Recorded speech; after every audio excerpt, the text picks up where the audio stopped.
السلام عليكم ورحمة الله وبركاته. شلونكم أحبة المتابعين؟ إن شاء الله تكونون بخير يا رب.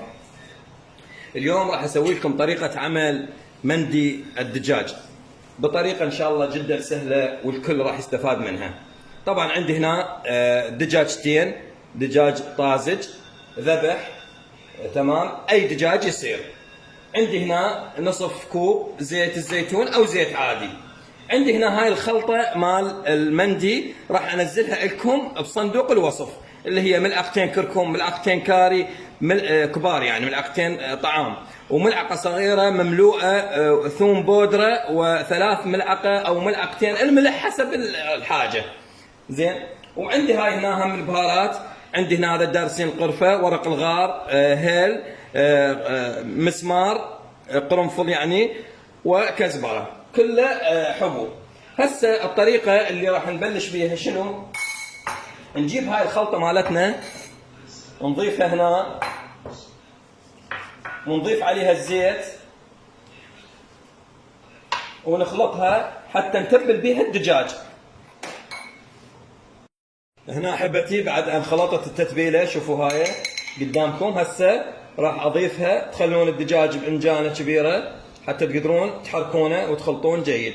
هذا تتبيلتي كلها راح اضيفها، وراح احرك الدجاج كله الابسه حتى ينمزج كله وتتداخل المواد بالدجاج. خليكم متابعين ويانا. ورجعنا لكم احبه المتابعين بعد ان تشوفوا تبلناها، يعني قطعه قطعه تبلناها جيدا، تداخل بها المواد البهارات اللي خليناها، الخلطه مالتنا. هسه هاي راح اتركها، يعني اقل شيء تركونها ساعه بالثلاجه او باي مكان عندكم، ساعه، ساعتين، ثلاثه، يعني حتى 6 ساعات يصير، بس يعني اقل شيء ساعه حتى شنو شويه تتبلغ بالمواد. خليكم تابعين ويانا حتى نكمل باقي الطريقه. وهنا احبتي مثل ما شفت شلون تبلنا الدجاج وخليناه بالثلاجه. هسه نجي على الرز. الرز ايش راح نضيف وياه؟ محضرين له بصل، حبه بصل، حبه طماطه، فلفل حبتين صغار او حبه كبيره، والبهارات هاي مثل ما راويتكم اياها. هسه راح نروح على الطباخ نسوي طريقه الرز. وهنا احبتي على القدر على النار راح اضيف زيت، وراح اضيف البصل. هسه احنا راح نجهز الرز. وهنا احبتي حمست البصل على النص. هسه هاي البهارات اللي شوفوها وراح اذكرها لكم ان شاء الله بصندوق الوصف كلها، نحمسها شويه ويا البصل حتى شنو تطلع ريحتها. هسه احبتي بعد ان كملنا خلاص، ها راح نطفي النار عليه ونضيف الرز اللي منقعينه قبل ساعتين. هذا الرز قبل ساعتين احنا منقعينه بالماء. هسه حرك هالشكل حتى الرز يتغلف بالزيت تماما، هذا الشكل. وراح اضيف الطماطة والفلفل الحار، وراح اضيف طبعا الملح، وراح اضيف المي ان شاء الله. وهنا احبتي هذا المي راح نضيفه،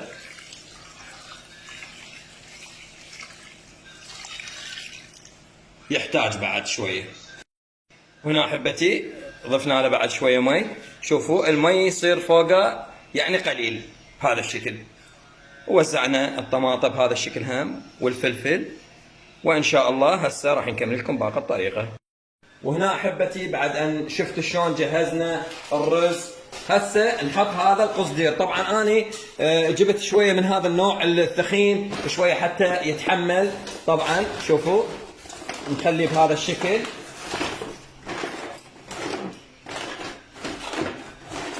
هذا الشكل نخليه، نحكمه يعني احكام جيد، وخلي شويه بيه يعني هيك ينزل حتى يصير عليه الدجاج. شوفوا انا شو مسوي، انا مجهز سيم. هذا سيم بهذا الشكل راح احكمه منه يكون افضل حتى اطمئن انه ما راح يوقع عندي الدجاج على الرز بهذا الشكل. هسه شوفوا بعد ايش راح اسوي. هسه بهذه الاعواد اي شيء عندكم، سكينه، نحاول نثقب اني هذا عندي ثخين راح اثقبه كثير، اسويه مثل يعني منخل حتى ينزل المواد. خلينا نقطع الفيديو لحتى ما يطول. وهنا احبتي شوفوا شلون ثقبت الالمنيوم بهذه القصدير بهذه الطريقه، سويته مثل المنخل لانه انا احتاج البخار يصعد من الرز حتى يطبخ لي الدجاج.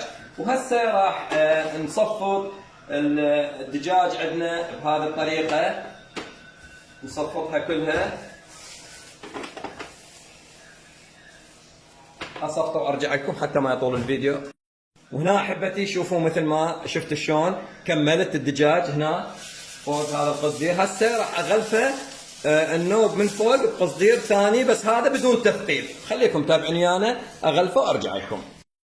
وهنا احبتي شفتوا شلون جهزنا الرز، خلينا القصدير ثقبناه، خلينا الدجاج، خلينا النوب قصدير. طبعا كل قصدير اخليه الفه بسيم، شوفوا هذا سيم الفه بسيم حتى اضمن انه ما يهطل عندي، شغله للضمان يعني. واذا انتم ما تردون تخلون ماكو مشكله.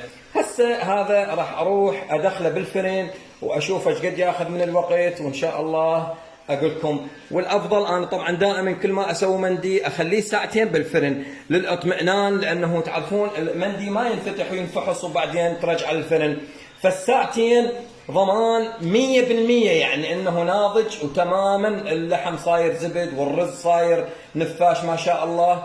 فخلوني اخليه بالفرن وان شاء الله ارجع لكم اراويكم النتيجه المبهره باذن الله تعالى.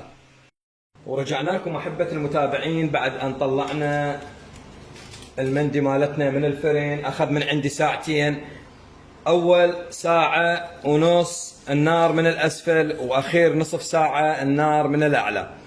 وراح نفتحها هسه نكشفه، وبسم الله ما شاء الله تبارك الرحمن، ما شاء الله ما شاء الله. شلون صاير؟ ما شاء الله. طبعا المفروض اني اخلي ورق الزبده قبل السيليفون، بس انا ما متوفر عندي ورق الزبده، فانتم خلوا ورق الزبده. هسه ايش راح نسوي؟ راح نشيل الدجاج ونشيل هذا السيليفون، نخلي اللحم على الرز ونبخره. وهنا احبتي بعد ان شلت اللحم هذا من اعلى القصدير، هسه راح نكشف الرز ونشوف الرز شلون صاير. بسم الله ما شاء الله تبارك الرحمن، ما شاء الله ما شاء الله. شلون ناضج، شوفوا شوفوا نازل المونه.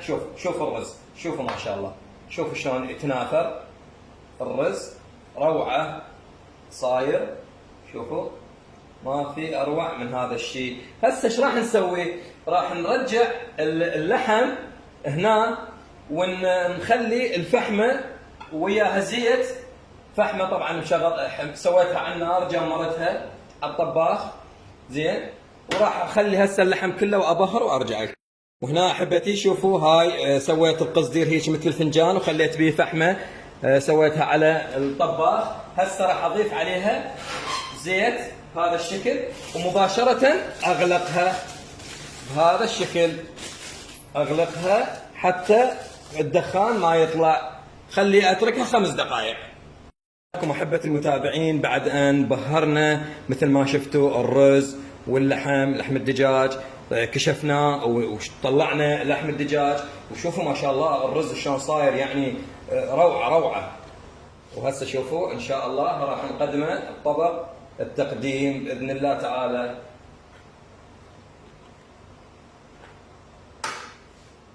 ورجعنا لكم احبه المتابعين بعد ان كمل طبقنا لهذا اليوم المندي المبهر، ومثل ما شفتوا ما شاء الله تبارك الرحمن طبق رائع جدا ينفع مع المناسبات. وطبعا الطعم ما شاء الله تبارك الرحمن، يعني اتمنى تجربونه وان شاء الله راح ينال اعجابكم. ومثل ما علمتكم النار اول ساعه ونصف من الاسفل واخر نصف ساعه من الاعلى، وان شاء الله يطلع ناضج جدا جدا ناضج، لانه هذا الدجاج هو اللحم احنا نخليه ساعتين بس الدجاج يعني صار ناضج جدا، والرز مثل ما شفتوا شلون. واتمنى اللي يدخل على قناتي ويشوف هذا الفيديو او اي فيديو ثاني بالقناه لا ينسى يشترك ويفعل الجرس، ولا تنسونا من الدعاء. انا اخوكم عبد الله العنزي، ومع الف سلامه.